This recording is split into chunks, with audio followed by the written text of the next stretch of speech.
ഫവാസ് നമസ്കാരം. നമസ്കാരം.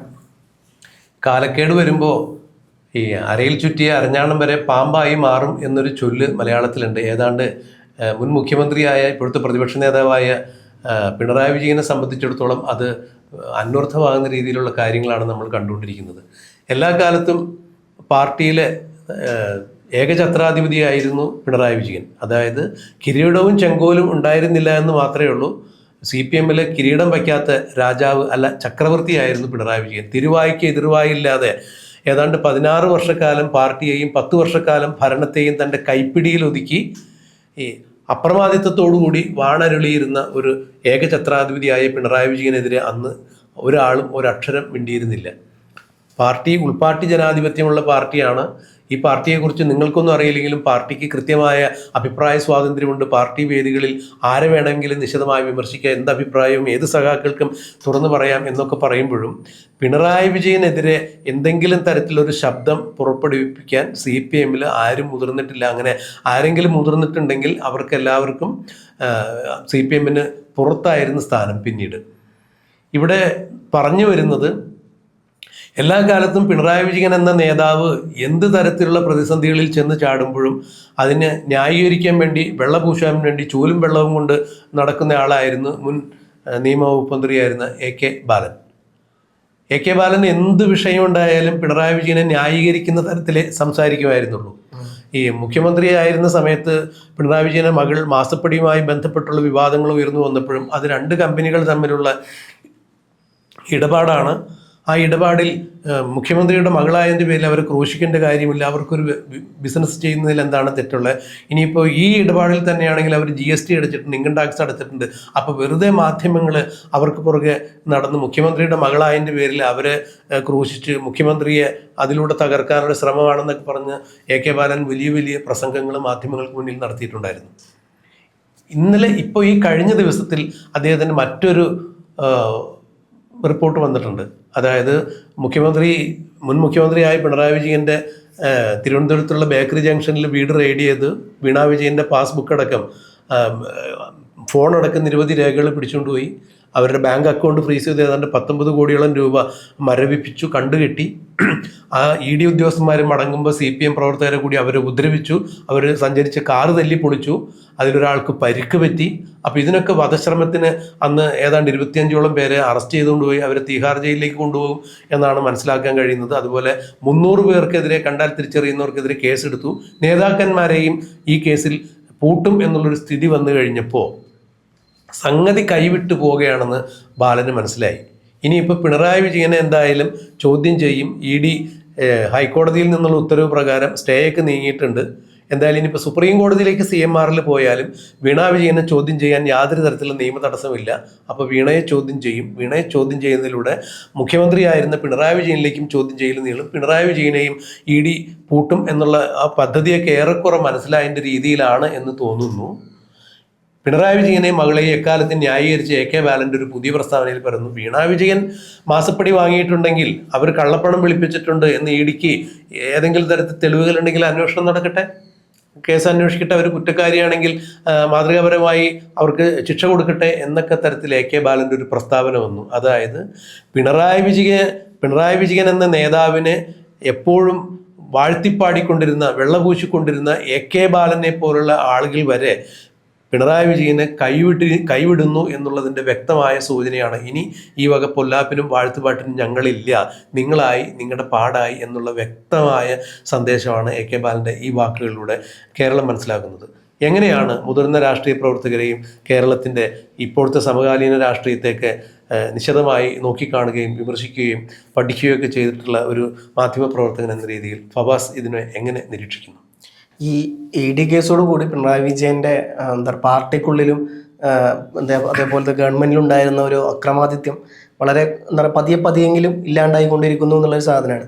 ഇപ്പം നമുക്കറിയാം CPM-നെ സംബന്ധിച്ചിടത്തോളം ഇത്ര പെട്ടെന്നൊന്നും പാർട്ടിക്കെതിരെ അല്ലെങ്കിൽ പാർട്ടി നേതാക്കന്മാർക്കെതിരെ തുറന്നു പറയാത്ത, ഇനി എന്തെങ്കിലും ഉണ്ടെങ്കിൽ തന്നെ അത് പാർട്ടിയുടെ ചട്ടക്കൂടിൽ നിന്നുകൊണ്ട് മാത്രം പറയുന്ന ഒരു പാർട്ടിയാണ് CPM.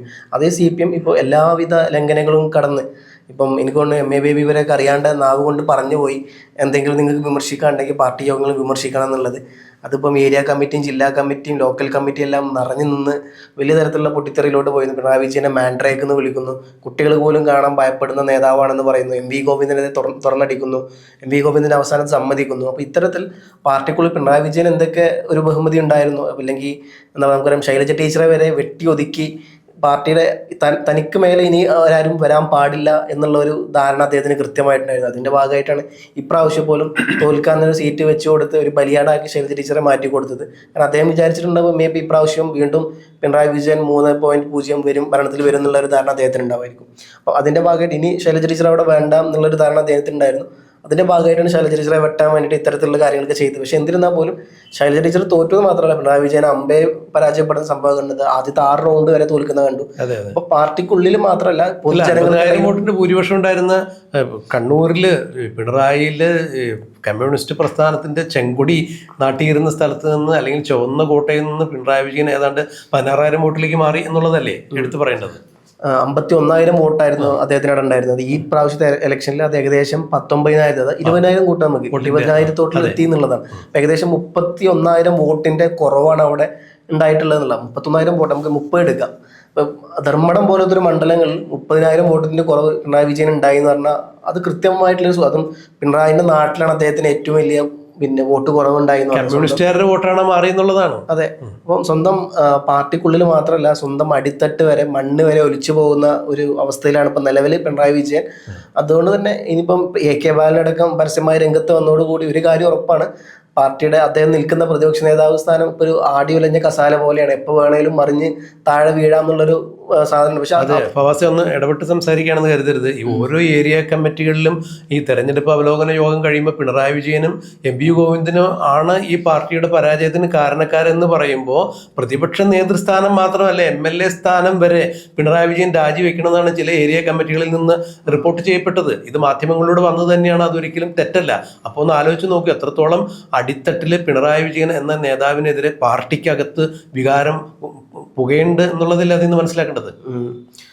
ഇപ്പം നോക്കുകയാണെന്നുണ്ടെങ്കിൽ CPM ഇത്ര കാലയളവിൽ ഇപ്പം സാറിനെ നേരത്തെ പറഞ്ഞ കഴിഞ്ഞ 10 വർഷം സംസ്ഥാനത്തിന്റെ ഭരണം കൈയാളുന്ന വ്യക്തി, അതിലുപരി എത്ര 13 വർഷം പാർട്ടി, 16 വർഷം പാർട്ടി. അപ്പം നമ്മൾ നോക്കിക്കഴിഞ്ഞാൽ 1/4 നൂറ്റാണ്ട് പാർട്ടിയെയും ഗവൺമെന്റിനെയും തന്റെ ഉള്ളം കയ്യിൽ കൊണ്ടു നടന്നൊരു വ്യക്തിയാണ് പിണറായി വിജയൻ. തനിക്കപ്പുറത്തോട്ട് ഇനിയൊരു പാർട്ടിയില്ല, തനിക്കപ്പുറത്തോട്ട് ഇനിയൊരു നേതാവില്ല, തനിക്കപ്പുറത്തോട്ട് ഇനി ഒന്നുമില്ല എന്ന് എന്താ പറയുക കണ്ണടച്ച് വിശ്വസിക്കുന്ന തരത്തിലൊരു പാർട്ടിയെ കൊണ്ടുപോയി ഇപ്പോൾ രാത്രിയാണെന്ന് പറഞ്ഞ ജനങ്ങളും അദ്ദേഹത്തിന്റെ അനുയായികളും അതെ രാത്രിയാണ് എന്ന തരത്തിലോട്ട് സമ്മതിക്കുന്ന രീതിയിലോട്ട് പാർട്ടിയെ മൊത്തം കയ്യിലെടുത്ത ഒരു വ്യക്തിയായിരുന്നു. അതേ വ്യക്തിയാണ് ഇപ്പോൾ ഇത്തരത്തിൽ പാർട്ടി നേതാക്കന്മാർക്കെതിരെ പാർട്ടി നേതാക്കളും ഇയാൾക്കെതിരെ രംഗത്ത് വരുന്നു. ഇപ്പോൾ AK ബാലനെ പോലുള്ള ഒരു തലമുതിർന്ന നേതാവ് ഇങ്ങനെ പറയണമെന്നുണ്ടെങ്കിൽ ഒരു കാര്യം ഉറപ്പാണ്, ഇദ്ദേഹത്തിന്റെ നേരത്തെ നമ്മൾ പറഞ്ഞല്ലോ ഇദ്ദേഹത്തിന്റെ കസേര അത്ര സേഫ് അല്ല. നേരത്തെ സാറ് പറഞ്ഞ കസേര മാത്രമല്ല MLA സ്ഥാനം, പക്ഷെ MLA സ്ഥാനം ഒന്നും ഇയാൾ രാജിവെക്കാൻ ചാൻസ് ഇല്ല, എന്തായാലും വിട്ടുകൊടുക്കില്ല. പക്ഷെ ഈ പറഞ്ഞ പോലെ പ്രതിപക്ഷ സ്ഥാനം അതൊരു വശത്ത് നടക്കുന്നു.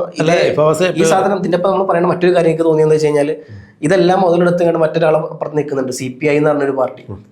ഇത്ര കാലം CPI എന്ന് പറഞ്ഞൊരു പാർട്ടി പ്രത്യേകിച്ച് ഒരു അവകാശവാദം മുമ്പോട്ട് വരാത്തൊരു പാർട്ടിയാണ്. പക്ഷെ ഈ ഒരു സന്ദർഭം മുതലെടുത്ത് അവരെ പ്രതിപക്ഷ നേതൃസ്ഥാനം വേണം, യാതൊരു വിട്ടുവീഴ്ചക്കും ഇല്ല എന്ന് ഒരു തരത്തിലുള്ള വിട്ടുവീഴ്ചക്കും CPI പോകുന്നില്ല. ഇപ്പൊ ഇന്നലെ ബിനോയ് വിശ്വക്ക് വാർത്താ സമ്മേളനത്തിൽ പറഞ്ഞത് CPM വഴങ്ങും എന്നാണ് ഞങ്ങൾ പ്രതീക്ഷിക്കുന്നത്. ഈ രാജവരെ പറഞ്ഞു, ദേശീയ സെക്രട്ടറി വരെ വിഷയത്തിൽ ഏർപ്പെട്ട് സംസാരിച്ചു എന്ന് പറയുമ്പോൾ CPI ആ വിഷയത്തിൽ കൃത്യമായൊരു നിലപാട് സ്വീകരിച്ചിട്ടുണ്ട് എന്ന് വേണം അതിൽ നിന്ന് മനസ്സിലാക്കാൻ. കാരണം ഈ പ്രതിപക്ഷ ഉപനേതൃസ്ഥാനം എപ്പോഴും CPIക്ക് ഒരിക്കലും കൊടുത്തിട്ടുണ്ടായിരുന്നില്ല, CPM തന്നെയാണ് വെച്ചുകൊണ്ടിരുന്നത്.